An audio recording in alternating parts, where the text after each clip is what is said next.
Cześć, w tym filmiku chciałbym odpowiedzieć na pytania, które często zadajecie. Pytacie się, kiedy wjeżdżać z pierwszym zabiegiem herbicydowym.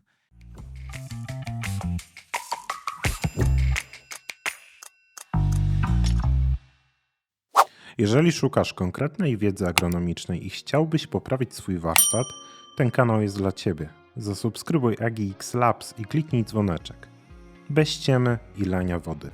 I zobaczcie, tutaj ta moja tablica to jest jakieś duże pole, tutaj są jakieś dołki, tutaj jest jakaś górka, tutaj jest coś innego, gdzie mamy południe. Narysuję sobie taką różę wiatrów na szybko, no i południe mamy tutaj, czyli S, i skąd najczęściej świeci słońce.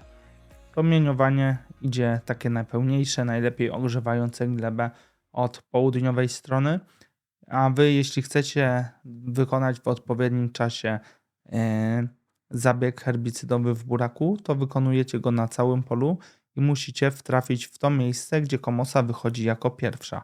Czyli przyjeżdżacie na takie pole ładnym pick-upem i co robicie z tym samochodem? Zostawiacie go. Musicie się przejść po całym polu i sprawdzać szczególnie te miejsca, na których wychodzi komosa pierwsza. Komosa lubi również ciepło, tak jak wy, i ona pierwsza będzie kiełkowała na przykład od południowej strony jakichś stoków. Jeśli są jakieś zagłębienia, to również obserwujecie te miejsca, które przez takie południowe światło będą ogrzewane najlepiej, bo tutaj będzie się tworzyło takie miejsce, gdzie gleba będzie się szybko ogrzewała i tam ta komosa będzie startowała pierwsza. I teraz tak, w jakiej fazie pryskamy komosę? Tutaj na szybko robimy rysuneczek. Pierwsza komosa to jest w fazie siewki. Druga komosa ma tutaj też liścienie, ale już tutaj buduje liście właściwe. Trzecia opcja, liścienie, pierwsza para liści właściwych i druga para liści właściwych. Kiedy zwalczycie komosę najlepiej? Nie w tej fazie. Dlaczego? Bo będziecie się cieszyć, że macie taką komosę, bo jest duża powierzchnia liści, będzie fajnie pokryta i może to wnikanie będzie lepsze. Tylko że takich faz jest powiedzmy 5 razy większy niż to tutaj w fazie siewki, czyli ma 5 razy większe możliwości metabolizacji herbicydu, ma większą masę, lepszy system korzeniowy i lepiej sobie poradzi z tym herbicydem, który zaaplikujecie. To rozwiązanie, czekanie na pierwszą parę liści właściwych też nie jest do końca korzystne, bo ta komosa bardzo szybko przechodzi z fazy do fazy i wyobraźcie sobie, że też mogą być takie życiowe sytuacje, że coś się stanie, nie będziecie pryskać komosy w fazie liścieni, tylko sobie poczekacie za 2-3 dni, bo coś tam, nie wiem, chcecie, żeby te chwasty też podrosły albo jeszcze komosa powychodziła. Dla mnie to jest bardzo duży błąd, bo ta komosa będzie mocniejsza, będzie potrzebowała więcej herbicydów, większe dawki, więcej adiuwanta, zabieg Was będzie kosztował więcej. Jest też pewne ryzyko, że tej komosy nie zwalczycie, ale zawsze są też takie życiowe przypadki, że ciągnik się zepsuje, z opryskiwaczem się coś stanie. Jeśli to stanie się przy komosie w fazie liścieni, to spóźnicie zabieg 1-2 dni i nic się nie stanie, bo na to te programy są przygotowane. Jeśli wykonacie ten zabieg zbyt późno już i nie wjedziecie w fazę pierwszych liści właściwych, tylko spóźnicie to jeszcze dzień, dwa, to ta komoca będzie już zbyt mocna i jej nie zwalczycie. Czyli też takie coś odpada, więc celujemy w komosę w fazie liścieni. Jak taką komosę znaleźć? Musicie zostawić samochód, przejść się po całym polu, szczególnie w te miejsca, gdzie komosa może startować jako pierwsza, czyli ciepłe, szybko nagrzewające się gleby. No i niestety, ale do tego trzeba ukucnąć, przyklęknąć, położyć się i dobrze patrzeć na glebę, czy nie wychodzi komosa. Jeśli wychodzi, to jest moment do natychmiastowego wykonania zabiegu herbicydowego, ale też widzimy takie coś, że coraz większym problemem staje się rdestówka powojowata.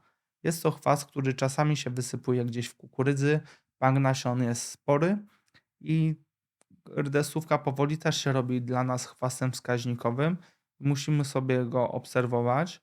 Fajnie go zwalcza fenmedifan połączony z triflusulfuronem i z metamitronem. I żeby zwalczyć dobrze rdestówkę powojowatą, zabieg musi być wykonywany na suche rośliny, czyli nie może to być zabieg jakiś wieczorny, nocny czy bardzo, bardzo wczesny poranny, tylko gdy rosa już zacznie znikać. Dodatkowo możecie ten zabieg przy rdestówce przyciągnąć, ale maksymalnie do pierwszego liścia właściwego. Jeśli ta rdestówka będzie już starsza, mogą być problemy z jego zniszczeniem. No i ważna tutaj jest kwestia dobrego adiuwanta. Ja polecam Wam Adpolan Bio, bo on ma ester metylowy oleju rzepakowego, który bardzo dobrze rozpuszcza warstwę woskową na rdestówce, która bardzo staje się taka gruba i świecąca. Jest też liść rdestówki, zawsze on ma taki delikatny skłon. Jeśli spada ta kropla, to jest duże ryzyko, że on się odbije i spadnie na glebę. I to działanie herbicydu też się przesunie o 3-4 dni. I już tutaj fenmedifan, który ma działanie nalistne, straci jakąś część swojej mocy. Więc tutaj też musicie się przyłożyć do rdestówki. Wykonujemy zabieg w fazie pierwszego liścia właściwego i po 4-5 dniach jedziemy zobaczyć, czy już jest pierwszy efekt, czy coś się dzieje. I też musicie przyglądać się temu, jaką macie efektywność ze zwalczania chwastów, bo się spotykamy niestety z sytuacją, że rolnik wykonał zabieg, przyjechał za 15 dni kolejny raz opryskiwaczem, a na przykład chwasty były za duże, czy coś innego. One sobie poradziły z tym herbicydem, zmetabolizowały go i odbiły i zaczynają ruszać i wtedy już może być stracony czas, stracony zabieg i ten zabieg, który wjeżdżacie jako drugi, mógł być też odpowiednio wzmocniony, żeby spróbować chociaż zniszczyć, mocno przyhamować te chwasty, które odbiły, czy zmienić nieco mieszaninę, żeby ją dostosować do sytuacji na polu. Bardzo dziękuję Wam za wysłuchanie. Jeśli będziecie mieli więcej pytań, to zapraszam do kontaktu. Piszcie komentarze i będziemy na nie udzielać odpowiedzi.